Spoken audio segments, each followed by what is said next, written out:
Mama, you really look good. Have you been losing weight? Oh, thank you, baby. No, but I'm getting ready to start a new diet. We all think that the food from our childhood was the best, even though it may not have always been. People of a certain age will think back fondly of all those treats they had and then grow sad as they struggle to find them in the grocery store today. Not all of those foods are gone forever, but most of them have hit that downward spiral and may never come back up. Here are our top 10 once popular foods that we all stopped eating. I'm going to take a full slab of the baby backs, and I'm going to take that with mashed taters, hush puppies. Kool-Aid. Oh, no! Oh, yeah! Oh yeah! We all remember Kool-Aid and the Kool-Aid Man. Those long, hot summer days of our youth could only be quenched by pouring some sugar into a cup, adding a packet of our favorite Kool-Aid flavor, and then wetting it with the all-important water. It was an easy and fun way to make a drink. Admittedly, adding our own sugar was probably one reason why Kool-Aid has declined over the years. In today's more sugar-conscious society, letting a child be in charge of their own sugar quantity is probably not the best idea. Unfortunately, the sugar content was not the only reason Kool-Aid took a downward turn. No, that was a much darker path. This was a mistake. You should leave. Way ahead of you. During the late 70s, a cult led by Jim Jones took a mixture that was laced with cyanide. The mixture was very reminiscent to Kool-Aid. Although it wasn't Kool-Aid at all, it was actually Flavor Aid. However, it did start the ominous phrase, drinking the Kool-Aid, which meant to blindly follow. 900 people were affected by this tragedy, and so was Kool-Aid's reputation. Pudding Pops. Why does he want Jell-O? Because he's comfortable with Jell-O. Speaking of tasty treats we enjoyed over a long hot summer, Jell-O's Pudding Pops were another juicy favorite. These frosty little ice pops were a perfect treat for everyone. Unfortunately, these are one of the few of our favorite foods that have completely disappeared. Introduced as Pudding Pops by none other than Bill Cosby, younger people out there may not be aware that Mr. Cosby once stood for everything that was wholesome and family-related. Stewie. That's a funny name, Stewie. At the time, Mr. Cosby was the perfect voice for these sweet treats, and Pudding Pops flew off the shelves and made over $100 million in their first year alone. You would think that with a great profit start like that, Pudding Pops would be here to stay. Unfortunately, this wasn't the case, and no, it actually had nothing to do with the truth about Bill Cosby. Due to the fact that Jell-O wasn't overly experienced with the frozen food market, they started to lose money on unexpected overheads. It turns out that dried packet foods have a bigger markup, so Jell-O Pudding Pops were discontinued completely. You can now buy Popsicle brand pudding cups, but they have a completely different recipe and shape. It's not the same, which is why these Pudding Pops are just not selling as well. Franks and Beans. Frank and Beans.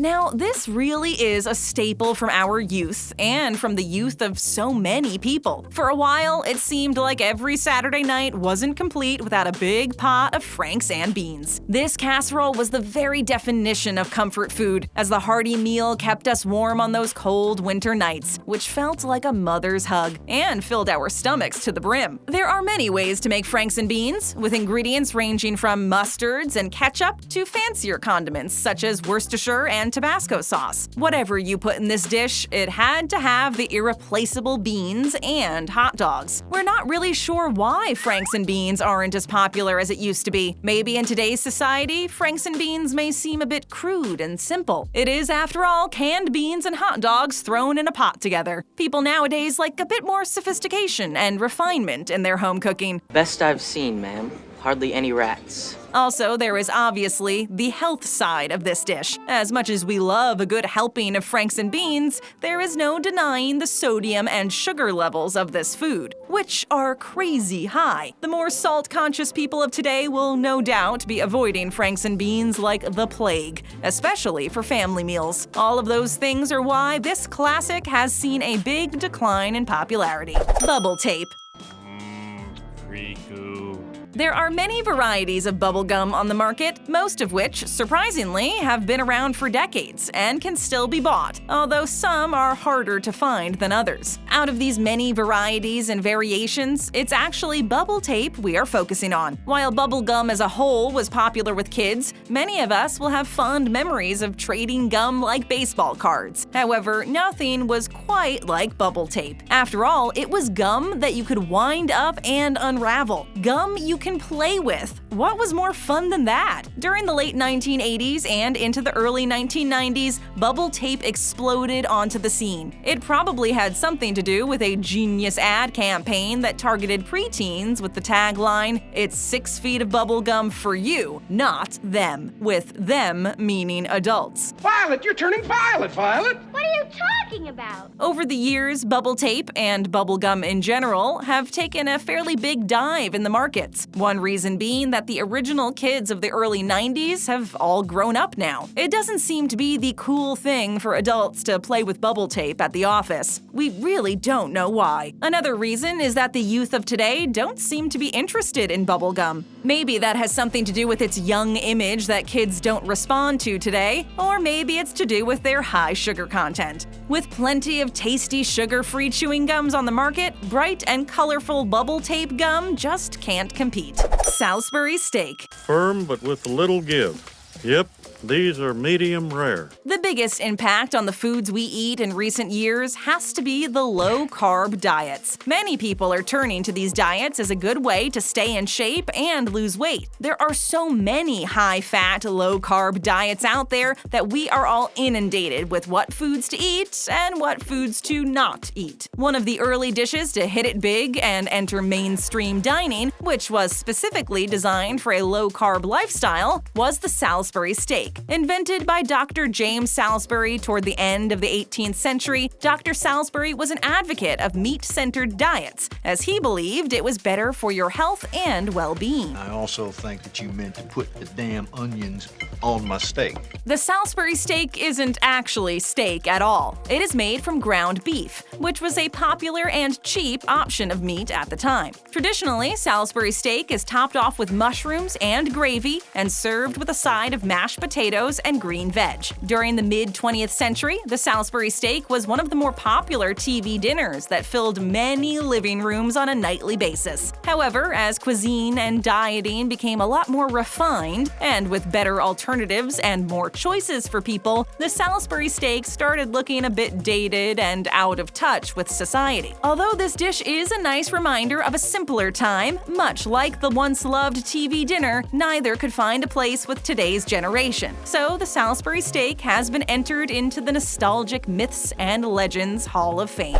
Baked Alaska. Welcome to the Himalayas! Many of today's generation may have heard of the fabled Baked Alaska, but not many will have tried it. For those out there that don't know what a Baked Alaska is, then you are in for a treat. This dish consists of ice cream and slices of cake sponge, which is then wrapped in meringue and baked in a very hot oven. The trick, obviously, is to cook the meringue perfectly without melting the ice cream. Not an easy task. During the 1960s and 1970s, the Baked Alaska was the pinnacle of gourmet desserts. Not only was it sweet, tasty, and consisting of the two best ingredients, cake and ice cream, but it was also difficult to make. Then you kind of stir it into the ice cream. Presenting one of these delights at a dinner party showed off your culinary skills and became the showstopper of the age. As the dessert grew popular, many other versions came out. Bomb Alaska was the same dessert, but with a good helping of rum. Then there was the Frozen Florida, which was a Baked Alaska, but in reverse. The meringue was frozen and the dairy was hot liquid inside. After being so popular and people having some real fun with it, we are not really sure why this dessert has seen such a big downward decline. Maybe because of the time and effort it takes to create it, or maybe it's for health reasons. It is a lot of sugar, after all.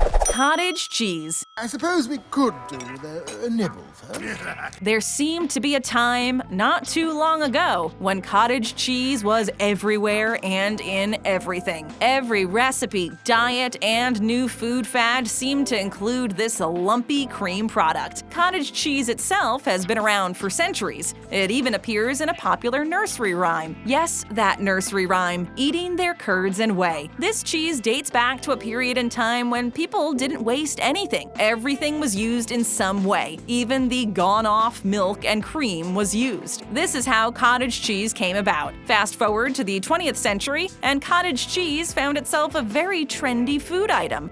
Almost got the cheese touch. Particularly from the 1950s to the 1980s. Not only was it used for cooking, but people used to eat it by itself as a healthier food option. However, these days, cottage cheese doesn't really get recognition. Not only are there much healthier foods on the market, but cottage cheese isn't the easiest to make, especially compared to things like yogurt, which has replaced cottage cheese in our lives. Plus, its lumpy consistency and bland taste have kept cottage cheese firmly in the past as an old-fashioned style of food. Because of this, cottage cheese has almost dropped off the face of the earth. Whole milk. I milked a cat once. You want to hear a story? Got milk? Pretty much from birth, every child knows that milk is important and good for you. It makes us grow up big and strong with healthy teeth and bones. For many years, this is how milk targeted us, and we lapped it up. We couldn't help ourselves with that pun. We were all encouraged to drink full-fat whole milk every day, especially with cookies to dunk in. Even schools provided milk for us to drink. However, as society became more health-conscious, milk was one of the first things to get changed, slowly taking down the percentage of full-fat milk. Today, most people wouldn't know what whole milk tastes like. I have nipples, Greg. Could you milk me?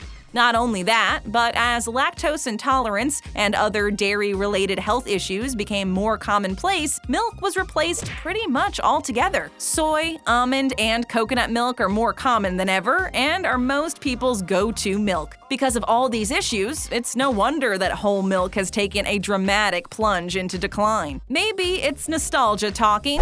Deviled eggs. I don't know why they call them deviled eggs.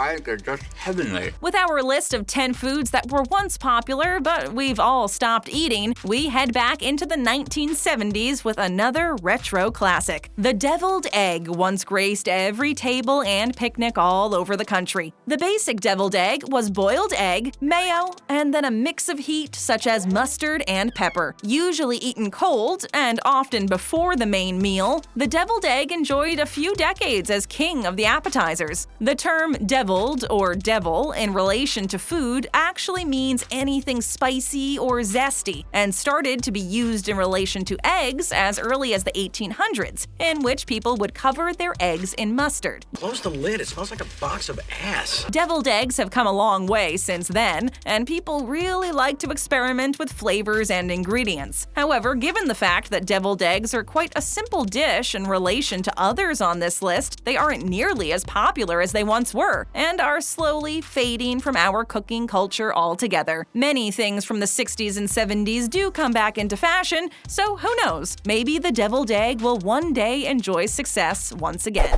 All Things Offal.